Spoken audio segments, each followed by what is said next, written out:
निशिकांत जी कह रहे हैं कि राहुल जी अकेले ऐसे हैं, लेकिन निशिकांत जी अकेले ऐसे सांसद नहीं हैं जो निहायत गैर जिम्मेदार और कोरी गप करते हैं, इसके अलावा कुछ भी नहीं।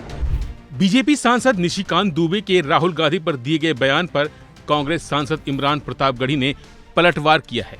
उन्होंने कहा है कि निशिकांत दुबे अकेले ऐसे सांसद नहीं हैं जो पूरी तरह से गैर जिम्मेदार हैं। उन्होंने लगातार संसद का इस्तेमाल विपक्षी नेताओं, खासकर गांधी परिवार पर निशाना साधने के लिए किया है। साथ ही प्रतापगढ़ी ने कहा कि मुझे लगता है कि मोदी जी ने उन्हें खास तौर पर इसी काम के लिए नियुक्त किया है। इस दौरान इमरान प्रतापगढ़ी स्मृति ईरानी का जिक्र करना भी नहीं भूले।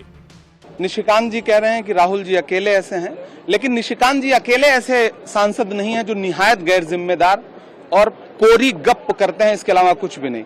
उन्होंने हमेशा संसद के प्लेटफॉर्म को और संसदीय मर्यादाओं को विपक्षियों पे आक्रमण करने के लिए और खास तौर से गांधी परिवार पे आक्रमण करने के लिए, मुझे ऐसा लगता है नरेंद्र मोदी जी ने उनको रखा ही इसी काम के लिए है कि वो देश में रहें या विदेश में रहें। अगर वो देश का प्रतिनिधित्व करते हुए विदेश में जाते हैं तो वहां बैठ के भी इंदिरा गांधी जी उनको याद रहती हैं और इंदिरा गांधी जी के व्यक्तित्व पे उनको टिप्पणी करनी होती है। यहां आते हैं तो राहुल जी के व्यक्तित्व पे टिप्पणी करनी होती है। उनके पास और कोई काम नहीं है और वो इकलौते सांसद नहीं है। लेकिन इस तरह के सांसदों की बातों को अब जो है देश समझ गया है कि इनका काम क्या है। पहले यही काम स्मृति ईरानी जी किया करती थी। दरअसल बीजेपी सांसद निशिकांत दुबे अपने एक बयान में कहा था कि राहुल गांधी देश के इतिहास में एकमात्र ऐसे विपक्ष के नेता हैं जिन्हें देश के हितों से कोई लेना देना नहीं है। साथ ही बीजेपी सांसद निशिकांत दुबे ने कहा कि राहुल गांधी बिहार में चल रहे एसआईआर का विरोध कर रहे हैं, जबकि उन्हें यह पता होना चाहिए कि युवा वोटरों को आकर्षित करने के लिए राजीव गांधी ने खुद ही ये कानून लेकर आए थे। उन्होंने कहा कि एसआईआर पर राहुल गांधी का बयान दर्शाता है कि उन्हें अपने पिता द्वारा पारित कानून की भी जानकारी नहीं है। मुझे लगता है कि इस देश के इतिहास में पहली बार ऐसा हुआ है जब विपक्ष के नेता को इस देश से कोई मतलब ही नहीं है। कभी आपने उनको सीरियस पॉलिटिक्स करते हुए देखा है? 2 मिनट आते हैं, मीडिया में बोलते हैं और चले जाते हैं। कई एक ऐसे सेशन है जिसमें कि उनकी अटेंडेंस 0 है और उसके बाद उनको अपेक्षा होती है कि पार्लियामेंट में वो जब खड़ा हों उनके लिए माइक खड़ा हो जाए। पार्लियामेंट में आपको पता है एथिक्स है, रूल 349 है।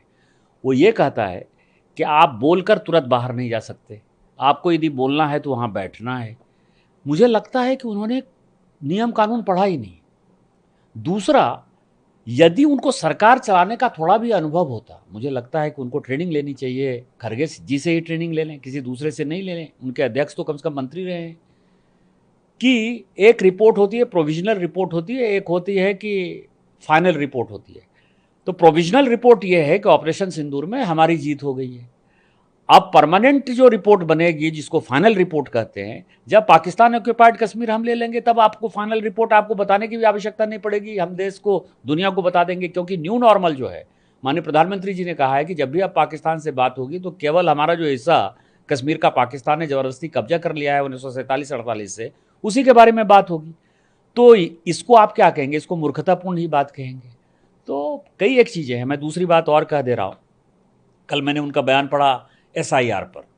अब आप समझें कि ये कानून जब 21 साल से 18 साल राजीव गांधी जी ने युवा वोटरों को आकर्षित करने के लिए जब ये कानून लेकर आए, उसमें उन्होंने जो है स्पेशल इंटेंसिव रिवीजन का जो है खुद का प्रोविजन किया। ये पार्लियामेंट में माननीय राजीव गांधी जी का पास किया हुआ कानून है, अपने पिताजी के भी पास किए हुए कानून को नहीं मानते हैं। 2003 के अंदर जो है बिहार में इस तरह का एसआईआर हो चुका है। और एसआईआर क्यों नहीं होगा? मैं आपको बताऊं कि मैं बिहार का वोटर रहा। 4 बार जब मैं सांसद बना, मैं बिहार का वोटर रहा। आज मेरे घर में ताला चाबी बंद है, यदि मैं नहीं रहता हूं वहां तो मेरा वोट क्यों होगा? इसमें उनको केवल मुसलमान ही क्यों दिखाई देता है? और मुसलमान यदि दिखाई देता है तो बांग्लादेशी मुसलमान के साथ मिलकर, बांग्लादेशी घुसपैठियों के साथ मिलकर कोई सरकार नहीं बन सकती। ये चुनाव बिहार में या पूरे देश भर में भारत के सिटीजन के ऊपर हो रहा है, बिहार के नागरिक के ऊपर हो रहा है, ना कि बांग्लादेशी नागरिक को वोटर बनाने के ऊपर हो रहा है। बांग्लादेशी यदि घुसपैठिए यहाँ आए हैं और गलत तरीके से आए हैं, जैसे 70 साल का कोई आदमी 2010 में वोटर नहीं है, 15 में वोटर नहीं है, 20 में वोटर नहीं है, 24 के लोकसभा में वोटर नहीं है, और वो अचानक यदि 25 में वोटर होना चाहेगा तो कोई पूछेगा ना भाई कि तुम्हारी उम्र तो 70 साल है, 70 साल में तुम इतने वर्षों से वोटर क्यों नहीं हुए? तो इसका मतलब वो बांग्लादेशी घुसपैठिया है। तो इस तरह की घटिया बातें जो है, और चुनाव आयोग, आपको पता है कि कई एक चुनाव आयुक्त ऐसे हुए, MS गिल तो अंतिम उदाहरण थे, जो चुनाव आयुक्त से हटे और उनको कांग्रेस ने मंत्री बना दिया। तो जिस तरह से अपना करते थे, रिगिंग करते थे, मैंने कल ही ट्वीट किया है कि बिहार में क्या होता था, बैलेट के ऊपर जब चुनाव होता था तो कितनी रिगिंग होती थी, मारपीट, गुंडा बदमाशी, दलित, पिछड़े, शेड्यूल कास्ट, शेड्यूल ट्राइब। आपने देखा था गांव में जो है वोट डालने जाते थे? नहीं जाते थे, जो जाते थे उनको गोली मार दी जाती थी। तो उस तरह के दिन दुर्दिन ये लाना चाहते हैं।